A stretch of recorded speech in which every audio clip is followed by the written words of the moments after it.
Boa noite, igreja, a paz do Senhor Jesus. Boa noite, a paz do Senhor Jesus. Hoje é mais uma noite para nós ouvirmos a palavra de Deus. É muito bom quando ouvimos a palavra. Meu nome é Leonardo, eu sou filho do pastor Carlos Fernandes e da missionária Lúcia. Somos da Igreja Evangélica Santuário de Oração, localizada no Paiol. E hoje a palavra vai ser em Atos, no capítulo 12, no versículo 1. Se você tiver uma Bíblia em casa, eu gostaria que você pegasse sua Bíblia e lesse junto conosco. Antes de iniciarmos a palavra, a missionária vai estar fazendo uma oração. Missionária. Amém. Você estiver na sua casa, feche os seus olhos. Por um momento, vamos começar este culto, mas antes disso, vamos estar orando em nome do Senhor Jesus. Maravilhoso Deus, eterno Pai, Pai amado, Pai querido, Pai bendito, em nome do Teu Filho amado, nosso Senhor e Salvador Jesus Cristo, mais uma noite, Senhor, que nós queremos Te agradecer pela oportunidade, Pai, que temos, Senhor, de entrar nos lares de tantas pessoas, Pai, através desse culto online. E que essas pessoas, meu Pai, ao receber esta palavra, possam ser ricamente abençoados pelo Senhor. Que haja cura, que haja libertação, que haja transformação de vidas, que haja mudança, Senhor Deus, de atitudes, de pensamento, Pai. No nome de Jesus, e aqueles que estiverem afastados, Senhor, da Tua casa, dos Teus caminhos, da Tua presença, que retornem, Pai. Porque a Tua palavra manda, Senhor, que viemos andar contigo nos Teus caminhos, Senhor. Então, aqueles que estiverem afastados, que voltem quanto é tempo, porque os dias são maus e talvez amanhã não dê tempo de você retornar. Mas hoje, faça esse concerto com Deus quando você ouvir esta palavra e retorne para os caminhos, porque o Senhor, Ele quer mudar a tua história. Que todos nessa noite possam ser grandemente abençoados. No nome de Jesus, nós já te agradecemos. Amém, Jesus. Amém. Vamos lá. Atos, capítulo 12, versículo 1. Presta bastante atenção nessa palavra. O título na minha Bíblia diz assim: Pedro aprisionado por Herodes. E por aquele mesmo tempo, o rei Herodes estendeu as mãos sobre alguns da igreja para os maltratar, e matou a espada Tiago, irmão de João. E, vendo que isso agradara aos judeus, continuou, mandando prender também a Pedro, e eram os dias dos ázimos. E, havendo-o prendido, o encerrou na prisão, entregando-o a 4 quaternos de soldados para que o guardassem, querendo apresentá-lo ao povo depois da Páscoa. Pedro, pois, era guardado na prisão, mas a igreja fazia contínua oração por ele a Deus. E quando Herodes estava para fazer comparecer, nessa mesma noite estava Pedro dormindo entre 2 soldados, ligado com 2 cadeias, e os guardas diante da porta guardavam a prisão. E eis que sobreveio o anjo do Senhor, e resplandeceu uma luz na prisão. E, tocando a Pedro no lado, o despertou, dizendo: Levanta-te depressa. E caíram-lhe das mãos as cadeias. E disse-lhe o anjo: Cinge-te e ata as tuas sandálias. E ele assim o fez. Disse-lhe mais: Lança às costas a tua capa e segue-me. E saindo o seguia. E não sabia que era real que estava sendo feito pelo anjo, mas cuidava que via alguma visão. E, quando chegaram a primeira e segunda guardas, chegaram à porta de ferro, que dá para a cidade, a qual se lhes abriu por si mesma, e, tendo saído, percorreram uma rua, e logo antes se apartou dele.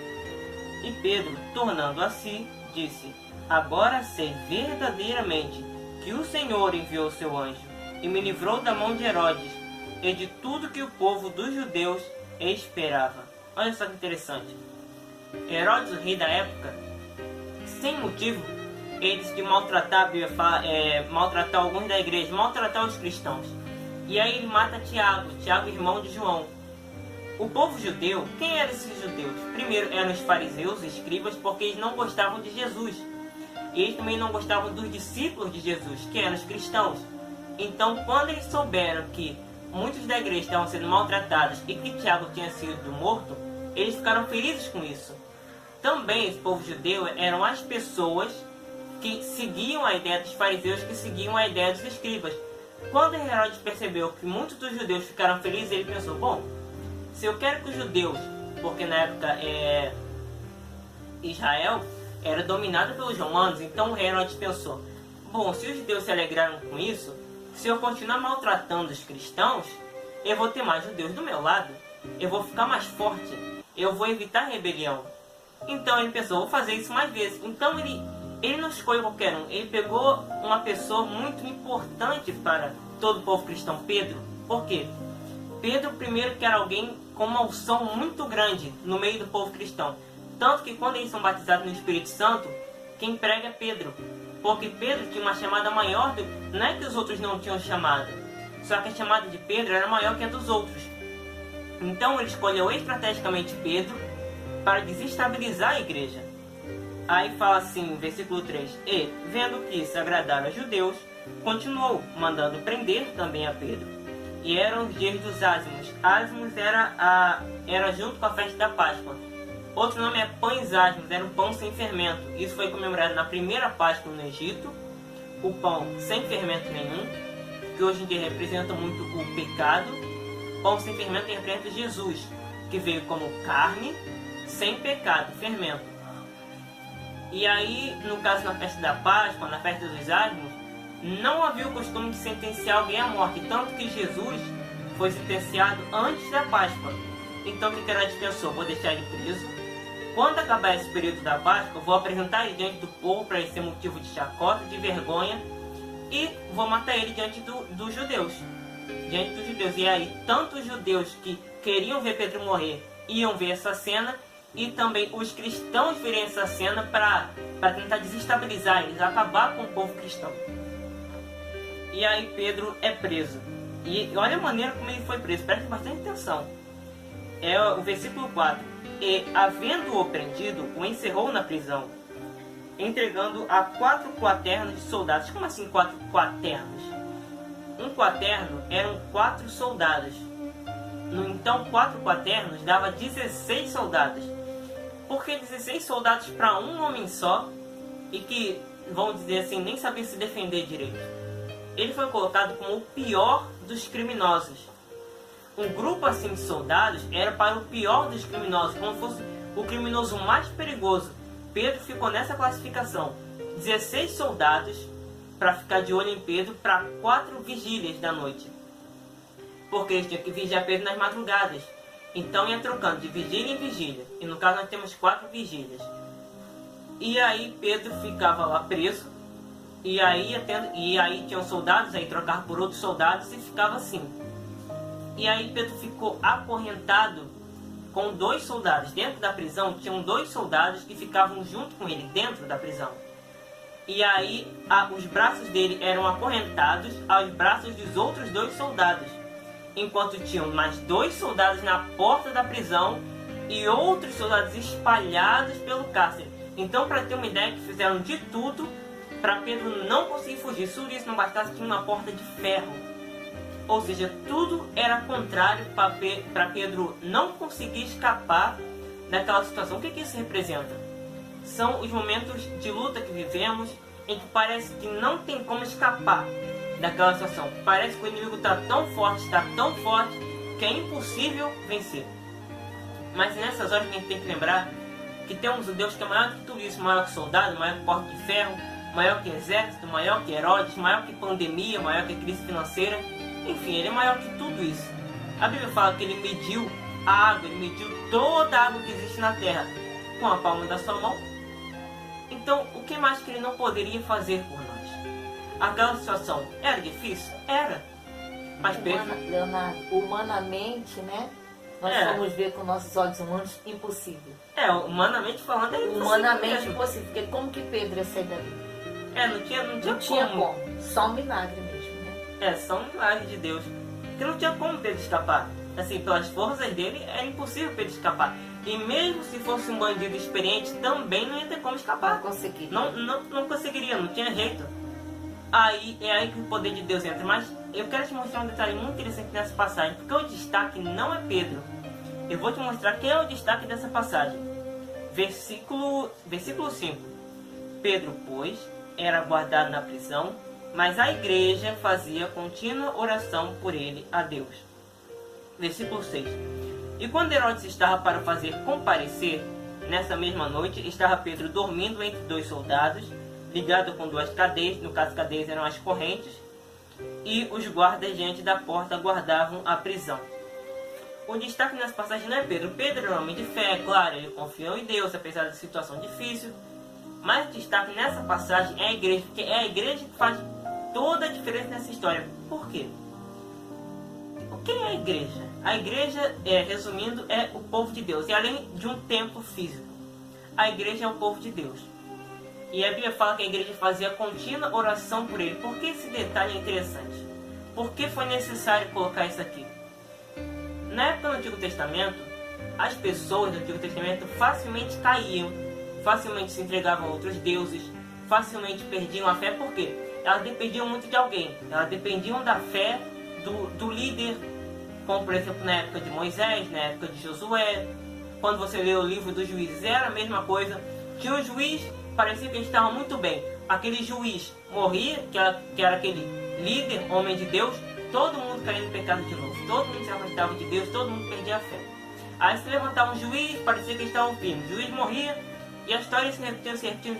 Eles dependiam sempre de um sacerdote, né? Sempre dependiam de alguém. Então quem era Pedro? Pedro era uma pessoa muito importante para o povo cristão. Era como se fosse o líder deles. Pedro era importante para eles. Quando Pedro era preso, qual era a expectativa? Que a igreja ficasse desestabilizada, ou seja, ficasse enfraquecida e sempre pensar: caramba, um dos homens mais importantes que nós temos está preso, o que vai acontecer com a gente agora? Porque até mesmo já tinham matado a Tiago. Já tinham matado a Tiago, que era outro homem importante. Né? Era para desestabilizar a igreja. Perceba que eles não pegaram qualquer um. Eles pegaram as pessoas mais importantes no meio da igreja. Tiago foi um que foi morto, agora foi Pedro. Era uma estratégia realmente do inimigo que estava por trás para destruir a igreja. Mas fala que a igreja fazia contínua oração por ele. Ou seja, eles buscavam sem parar pela vida de Pedro. Por que esse detalhe é importante? Porque o que Deus deseja do povo dele? Um povo que busca. Um povo que pode até ficar triste por causa das situações, mas que não vai desistir. Um povo que vai lutar, um povo que vai batalhar. Um povo que vai usar a fé, porque fé não é um sentimento. Fé não são só palavras. Fé é ação, fé é atitude. A fé é você mostrar a sua confiança em Deus. Isso também mostra fidelidade. Eles permaneceram fiéis, mesmo em meio às lutas. Porque além de Pedro ser preso, a igreja estava sendo maltratada. Ou seja, tinha a fé, confiança em Deus e tinha fidelidade. E Deus deseja que o povo dele seja dessa maneira. É assim que as coisas acontecem. Aí fala aqui, versículo 7. Eu vou ler o versículo 7, o 8 e o 9. E eis que sobreveio o anjo do Senhor e resplandeceu uma luz na prisão. E, tocando a Pedro no lado, o despertou, dizendo: levante-te depressa. E caíram-lhe das mãos as cadeias. E disse-lhe o anjo: cinge-te e ata as suas sandálias. E ele assim o fez. Disse-lhe mais: lança as costas a tua capa e segue-me. Ele, saindo, o seguia. E não sabia que era real o que estava sendo feito pelo anjo, mas cuidava que via alguma visão, ou seja, por causa das orações. O anjo apareceu diante de Pedro e falou: olha, pega essa sandália, coloca sua capa. A capa podia ser o cobertor, podia ser, quando a gente vê a tradução, colocado como uma veste sem mangas. Isso era a capa. Ele falou: pega a sandália, vem, nós vamos embora. E aí para Pedro, ele estava tendo uma visão de Deus, e não por tudo aquilo que estava acontecendo. As correntes caíam e ele passava pelos soldados, e os soldados não conseguiam enxergá-lo. Então Pedro começou a achar que aquilo era uma visão que Deus estava dando para ele. E aí fala assim, versículo 10. E quando passaram a primeira e segunda guarda, chegaram à porta de ferro, que dá para a cidade, a qual se lhes abriu por si mesma, e tendo saído, percorreram uma rua, e logo o anjo se apartou dele. E Pedro, tornando a si, disse: agora sei verdadeiramente que o Senhor enviou seu anjo, e me livrou da mão de Herodes e de tudo que o povo dos judeus esperava. Ou seja, quando eles saem da prisão, e o anjo vai embora, como ele percebeu que o anjo foi embora e ele continua no mesmo lugar, e entendeu: caramba, isso não é uma visão não, está acontecendo mesmo, eu fui liberto, Deus me livrou da mão de Herodes e dos judeus que queriam minha morte. É isso que Deus quer fazer na sua vida. Mas para que as coisas aconteçam, sendo você está buscando por alguém ou está buscando pela sua própria vida, para as coisas acontecerem, você tem que buscar ser a igreja de Deus, ser o povo de Deus. Como assim? fazer essas duas coisas que essa igreja fez. Primeiro, fidelidade, permaneceram firmes. Segundo, fé. Eles usaram a fé. Eles, apesar de Pedro estar preso e eles ficarem tristes, eles buscaram continuamente. Que contínua. Eles não buscaram só uma vez, eles continuaram buscando. E depois de Pedro ter sido liberto, eles continuaram buscando. Porque tem gente que busca quando está mal. Aí quando está tudo certinho, para de buscar. Não é assim que funciona. É buscar continuamente. Quando as coisas derem certo, continuar buscando. Senão vai dar tudo errado. Tem que buscar, buscar e buscar. As coisas vão acontecer. Você vai vencer as lutas, as dificuldades. Então não tem jeito. Lutas, dificuldades aparecem, mas você vai vencer cada uma delas. Por isso que o destaque nessa passagem não é Pedro, é a igreja. Se tivermos essas características de fé e de fidelidade, quando nós buscarmos, quando nós orarmos, isso vai ser um clamor a Deus, e Ele, de uma forma ou de outra, Ele vai fazer coisas maravilhosas. Não importa se tem soldados querendo acabar com a tua vida, se o rei quer acabar, se a pessoa tal quer isso, quer aquilo, se parece que tem, vamos dizer assim, uma porta de ferro para te impedir, Deus vai te dar vitória. Se, e somente se, você tiver essas duas coisas, fé e fidelidade. Fé e fidelidade. Guarde essa palavra no seu coração, igreja, amém? Essa é a palavra da noite. Amém. É orar sem cessar, como diz a palavra de Deus, né? Orar e sem cessar. Nós temos que fazer isso. Deus diz, são maus, são difíceis, e sem a oração, nada vai acontecer. Temos que ter fé e temos que orar mesmo. Amém? Quer falar mais alguma coisa, Dona? Sim, agora a senhora me lembrou que temos o culto de quinta-feira, o culto de amanhã, às 7h30 da noite, o culto das causas impossíveis, você que precisa de socorro, de um milagre, de uma resposta. E nós vamos estar entregando o azeite que foi consagrado. E por quê? Qual a importância do azeite? Através do azeite, quando você se unge, as enfermidades, ou seja, as doenças caem por terra. Quando você passa o azeite na sua casa, o mal vai embora. Ou seja, a área que for que está destruída, que está arrebentada, vai ser reconstruída. Um azeite que foi consagrado a Deus. E quando você usar, tenha certeza de uma coisa. Coisas maravilhosas vão acontecer, não por nossa causa, não por causa do nome da igreja, não. Mas por causa do poder de Deus que vai ser derramado no azeite. Ou seja, vai ser uma forma de unção para você, para sua casa, para sua família. Enfim, pela área que for, tá? Amanhã às 7h30 da noite. Muito bem. Vamos orar então para terminarmos mais um culto online. Eu tenho certeza que essa palavra, ela tocou profundamente o teu coração. Vamos orar. Maravilhoso Deus, eterno Pai, muito obrigada, meu Deus, por esta palavra abençoadora, Senhor. Pedro estava preso, mas a igreja não cessava de orar. E é isso que nós temos que fazer, Senhor. Orar sem cessar, pois a tua palavra diz, orai sem cessar. Porque, meu Deus, como temos visto coisas, Senhor, acontecendo neste mundo, Pai.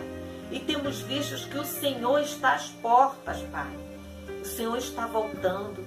E quantas pessoas estão dormindo um sono, Pai querido, espiritual. Estão dormindo, meu Deus, não estão se dando conta, Pai, dos acontecimentos, não estão apercebidos, meu Deus, que o Senhor está voltando e estão dormindo, Senhor. E se o Senhor voltar, eles vão continuar dormindo, Pai. Mas o Senhor quer uma igreja viva, o Senhor quer uma igreja que ora, o Senhor quer uma igreja que intercede uns pelos outros, que ora sem cessar, que haja fé, que persevera, que busca, que luta, que não se conforma com essas coisas que estão acontecendo aí fora, não, porque sabemos que a tua palavra diz que o mundo jaz no maligno. Então, meu Deus, no nome de Jesus, desperta a tua igreja na terra, Senhor. Que haja um despertamento do povo, que o povo acorde deste sono, meu Deus. E ore, Pai, e ore pela sua vida espiritual para que possa ficar de pé. Porque a tua palavra diz, meu Deus, aquele que está de pé, cuide para que não caia. Quantos estão caindo e não estão tendo forças para se levantar diante das lutas, diante da perseguição do inimigo. Mas, meu Deus, que a tua igreja, Senhor, se levante, que a tua igreja esteja como os soldados, Pai querido, nos montes, atentos ao inimigo, Pai. E que esteja vigilante o tempo inteiro em constante oração, Senhor. Para que quando vier os dias maus, Senhor, possam estar firmes, como fala lá em Efésios 6. Ó Pai, no nome de Jesus, Senhor, que todos que tenham ouvido essa palavra que possam exercer a fé, a oração no Senhor, crendo no impossível, Pai. E nós já queremos te agradecer, Senhor, por mais este culto, Senhor, por mais esta palavra de vitória, Pai. E que todos que ouçam, que estejam vendo, que recebam essa palavra e que sejam ricamente abençoados no nome poderoso do nosso Senhor e Salvador Jesus Cristo. Amém. Sejam abençoados em nome de Jesus e um abraço, até o próximo culto. Tchau.